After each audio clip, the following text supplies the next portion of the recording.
AVM Kapila articulated well the requirement, the mandatory requirement in any national security architecture in the airspace. And also, he too emphasized uh, about the strategic location that we have been located and how best we could use the potential to becoming an aviation hub. In that, he also expressed his views on the threats that we are likely to be faced. In that, he said about the aviation terrorism, unlawful interference, sabotage, and using aviation for illegal activities. Also, he mentioned about the measures taken by the Sri Lankan Air Force and the Sri Lankan authorities to counter the future threats. And also, one of the major responsibilities of the Sri Lankan Air Force is to do the search and rescue operations in our region. He emphasized the need to cooperate with the Navy, Coastal Guard, and the Sri Lanka Air Force on this mission. And also, very interestingly, he mentioned about the supersonic and hypersonic unmanned capsules.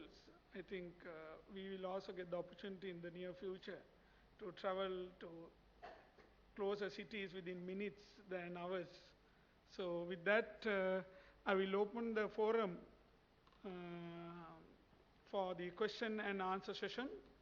And we will have about approximately 20 minutes. So please raise your hand and identify yourself, and then also mention to whom that you're asking the question. And yes, madam, please go ahead. Uh, I'm Colonel Li Xiaolu from China. My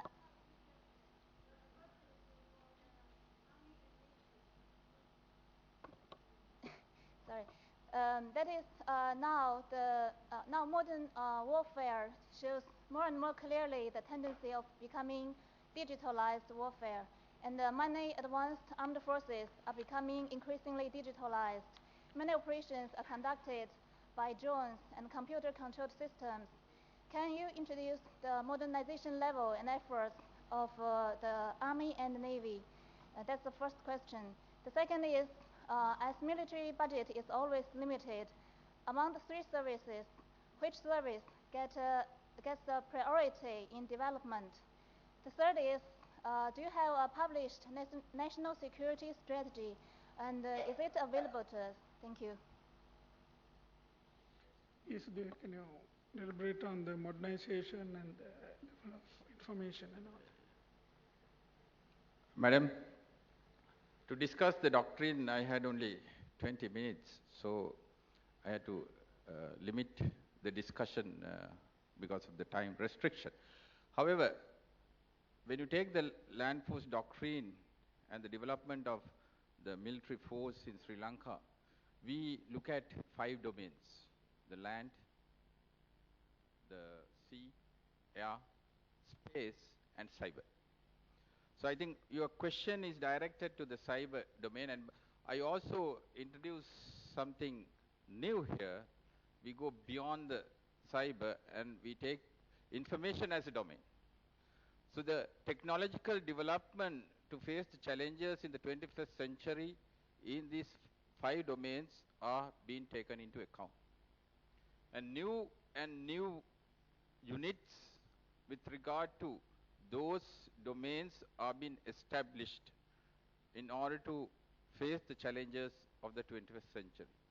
Thank you for that question.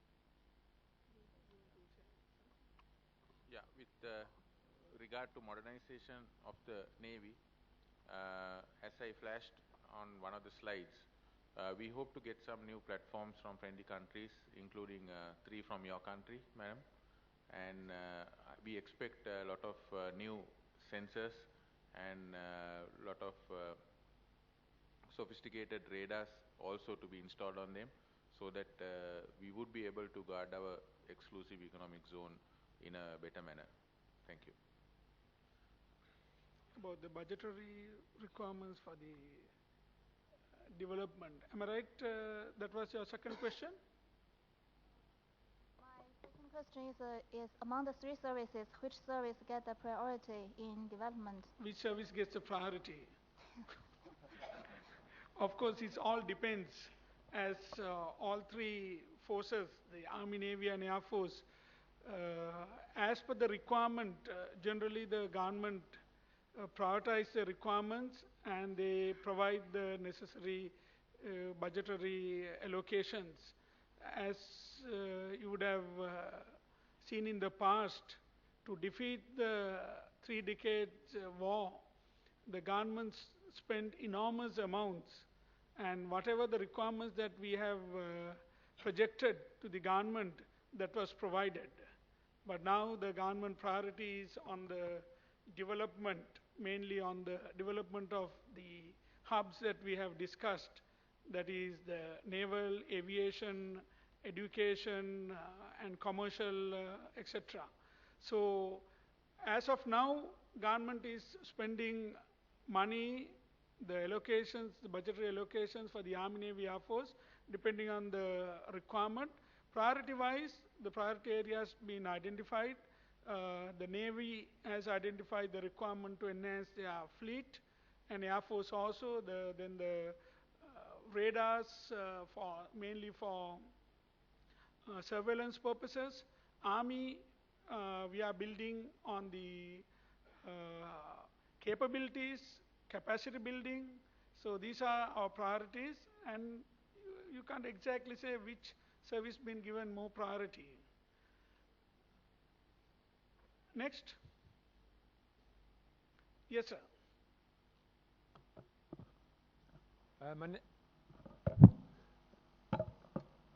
My name is Allard Wagenmaker. I'm from the Netherlands. In the light of what has been explained yesterday, especially in the process of the negative towards the positive piece, I have some questions for, actually one question for General Pereira. And I would like to start off to congratulate him with a very interesting and very doctrinal, conceptual talk to us. You stated one of the things that the LTTE was defeated, and in the light of what was being explained yesterday, I can say that the Army is probably safeguarding the negative peace that has been established in 2009, as you more or less explained. Elaborating on that, my question is, what is the role of the Sri Lankan Army in the process of integrating the ones that are defeated in 2009 towards the self-sustaining positive peace that Sri Lanka is pursuing currently? Thank you.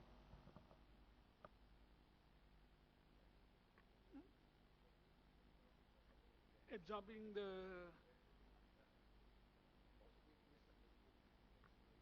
Positive?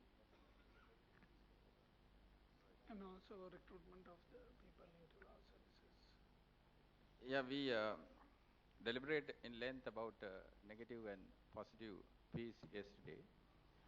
Now, as far as integrating the entire society and also having a very inclusive doctrine to face the challenges of the 21st century, we are doing many things towards positive peace. I think yesterday there was a discussion on the trilingual policy. That is one thing. In order to have sustainable peace in this country, we have understood that every citizen of this country should know 3 languages. That is your own mother tongue and the tongue either of the majority Sinhalese or the minority Tamils vis-a-vis, and also English as a link language.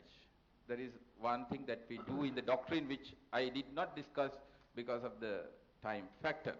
And we take very deliberate efforts to teach these languages to our soldiers. That is a requirement in the 21st century environment, because today's the entire army is like an intelligence network. We want every and each soldier to be mindful of the environment. That is the concept of the citizen army. Citizen army will support the society, and the society will also support the citizen army. So there is an integration that we have.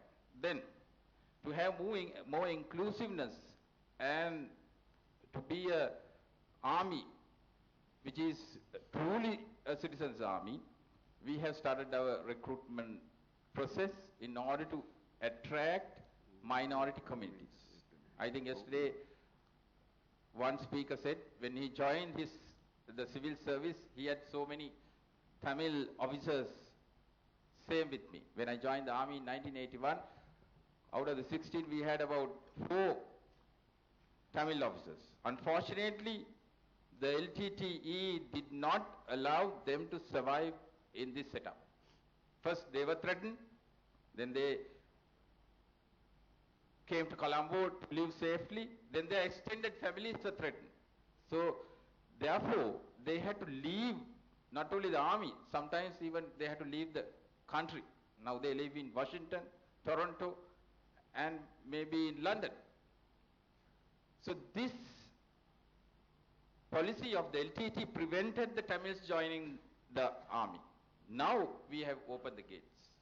I was the commander Kilnochi last year. We opened the doors and we got 109 girls. Now you may ask why girls? There was a requirement as far as the army structure is concerned to recruit girls, and when we announced that we are going to recruit girls from that area, large numbers participated to join for these 100 vacancies. More than 1,000 girls came for the interviews. During the process we had to weed out, and ultimately 109 remained, and I had to take permission from the commander of the army to take additional 9 girls. So because we wanted them in the army. Now, this process is going on. Now we have expanded this into other areas, and a large numbers from those societies are joining the army. So that's a very good indicator. However, there are a lot of challenges. The same people who pointed the finger at the army and the government, saying that there is no Tamil participation in the government affairs and in the army, are now discouraging those Tamils not to join. They are discouraging Tamils whenever they want to join the army.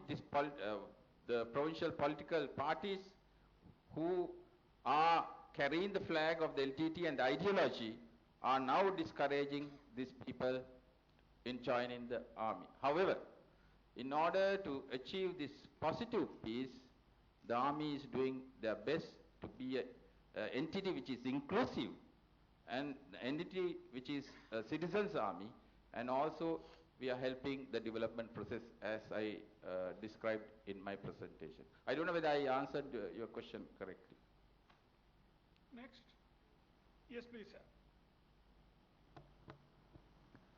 Brigadier Narayan, Indian Army. During the course of the 3 talks, I got the essence that the Army is largely involved in the development activities that are going on post the conflict. Now, with reference to that, I would just like to make a remark that as of now, it may be a temptation with the trained manpower, the disciplined manpower, and the motivated manpower that we have. However, in the long term, there is a risk, and that is that the systems and the institutions who should be doing the development would get degraded, and so would the army or the armed forces as a security apparatus. So there must be plans. Perhaps I would wish to know that in the long term you would disengage from this and return to your prime responsibility. As also one sees, since the internal security situation is now so much better, Sri Lanka as an island nation should be looking for a shift to the maritime domain from the land domain or the continental domain towards the maritime domain, because there are no land borders and the internal threat is much reduced. There was no mention perhaps it would be there in the plans as to the air dimension of maritime surveillance. It will be nice if we could know something about that also. Your comments, please. Sir, I'll take on the first phase of the question or the remark. Sir, the institutions will not get weakened because the army is consisted of two components. One is the regular, and we call the volunteer, but volunteer is the reserves in some other terms, as far as the term used by other countries and other nations. So when you take a ratio of the volunteer and the regular, it's like 60% and 40%, something like that, something similar to that. So what we do in the volunteer setup, in your terms, the reserves, we get the professionals to join the army. Rather than weakening the setup by attracting professionals to the regular army to serve 24/7, we get the professionals to join the volunteer army. So they are on a dual role. In the citizens army concept, this professional, while serving the army, can improve their profession, and with that improvement, the commercial establishment or the civil establishment will be further strengthened. That is the process. Otherwise, this army is not 100% a regular army. The two components are there. So more and more professionals are invited and attracted not to the regular army, but to the volunteer force in order to strengthen those establishments. Thank you for that question, sir.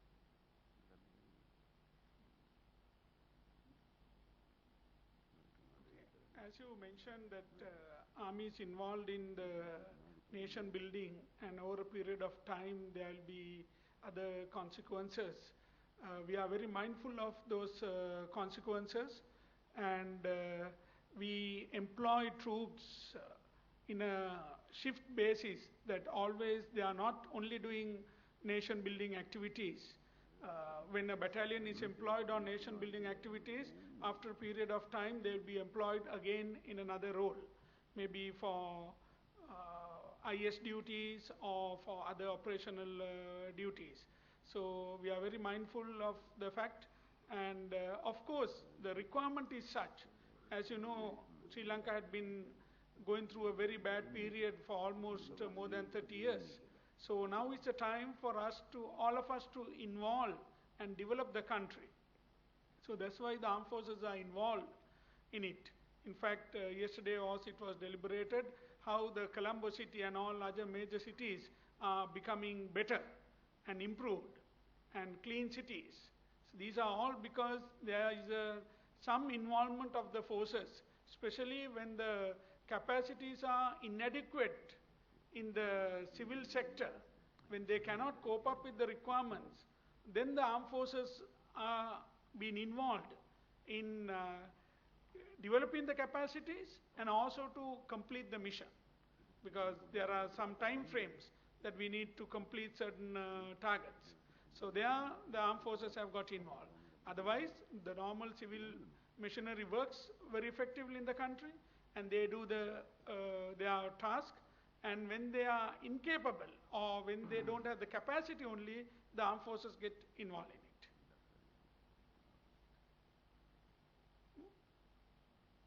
Yes, sir.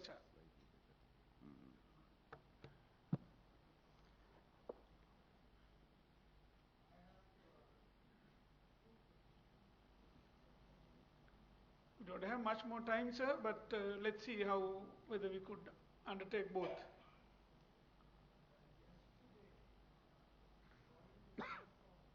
Sir, please switch on the mic, sir.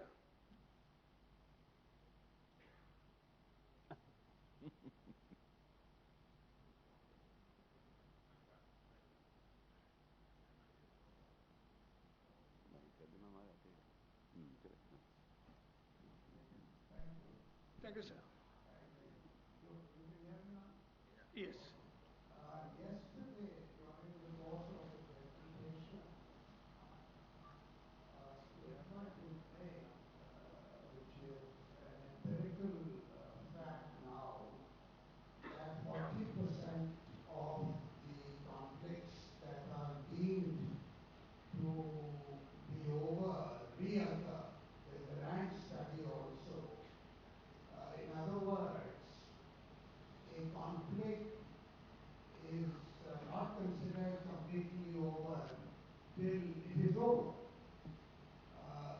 So the question is that in the past, many of the speakers from there would say that the LTTE's threat, the resurgence of the LTTE threat, what is the likelihood of that happening? Because once again, from speakers from the dais in the past, uh, some of the LTT was not accounted for. And are there any sleeper cells? Is there any evidence of a recurrence of that threat in view of all the diaspora? So I don't need to go into that. So how does General Pereira rate that threat? And if uh, the Admiral can tell us in terms of what is the current handling capacity, in what phase of development is Hambantota port? Because last time there was some presentations made and there were some difficulties expressed about towards the entrance of Hambantota port, about some rock structure having been seen there. So how is that mitigated the capability and development of Hambantota port? Right, sir. Thank you, sir. Uday, please. Reoccurrence of LTT. Sir, first we must understand how we defeated LTT in order to discuss about reemergence. Now, yeah, I'll be very short. No army in the world can defeat terrorism or a terrorist outfit in isolation. It should be a whole of society or whole of government approach. How we defeated LTT is internationally, regionally, first we isolated them. Now, after isolating them internationally and regionally, then we came to the third layer, the lowest layer, that's local. That support that LTT had in 1980s, the government's machinery or the government, whole of government approach at that time was such, was able to isolate this particular entity from the society. Unless and otherwise, a terrorist entity is completely isolated from the society, the military cannot defeat. I think government approach beautifully did it. Otherwise, Vietnam, as an example, the most, I should say, high-tech army could not defeat insurgency in Vietnam because they were not able to isolate that entity from the society. So allow me to quote Chairman Mao. Chairman Mao said, insurgents and population are like fish and water. If you can separate the fish from the water, like the same theory should be applied for the insurgents and the population. If you can separate it, you can defeat it. By saying so, I should say this entire process was revolving around the society and the army. So we were able to isolate them and defeat them.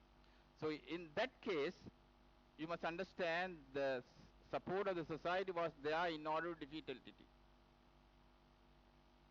Then secondly, the ideology will remain with some interested parties in the community we call diaspora. Because there's a link between the diaspora and some of the political parties in Sri Lanka. These diaspora members, extremist diaspora members, are linked in such a way, they are the people who manipulate certain political, local political parties or regional political parties in Sri Lanka. They do not allow the political parties to kill the ideology. So these political parties who are benefiting financially from the diaspora members, extremist diaspora members, are obliged by the diaspora to continue the ideology. Because of that, the threat remains. But as far as the society is concerned, I think the society is fed up. Society isolated the LTT, so they do not want another conflict in Sri Lanka, can be Sinhalese, Tamils or Muslims. However, because of the ideological threat, there are possibilities of re-emerging, and we have taken every possible action to prevent a re-emergence.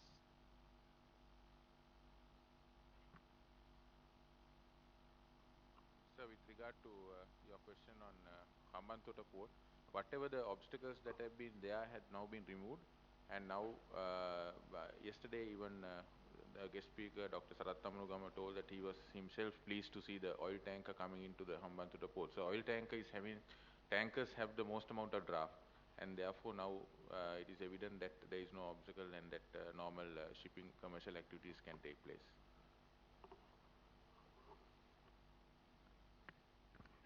I think now the time is over. We are to complete it by 11 o'clock. So now it's almost 11:05. And I congratulate all three speakers. They articulated their papers extremely well. And it is no doubt that there is a need for us to have effective mechanism to implement the national security policies.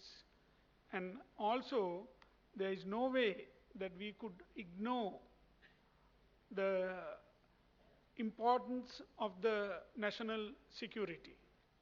National security is something that cannot be ignored or left behind. And it is essential area to look into more vigorously and cautiously also. And if I may say, what is national security? It is the foundation of freedom and prosperity. So for a nation to rise the way that the nation needs it, to develop the nation the way that we want it, to be one of the wonder of Asia, then national security is of utmost importance. Always security and development should go hand in hand. With that brief note, I conclude the session, and thank you very much for your patient hearing. And once again, I thank the three eminent speakers for their contribution towards this session, and your contributions were really important, and we have made note of it. Thank you very much.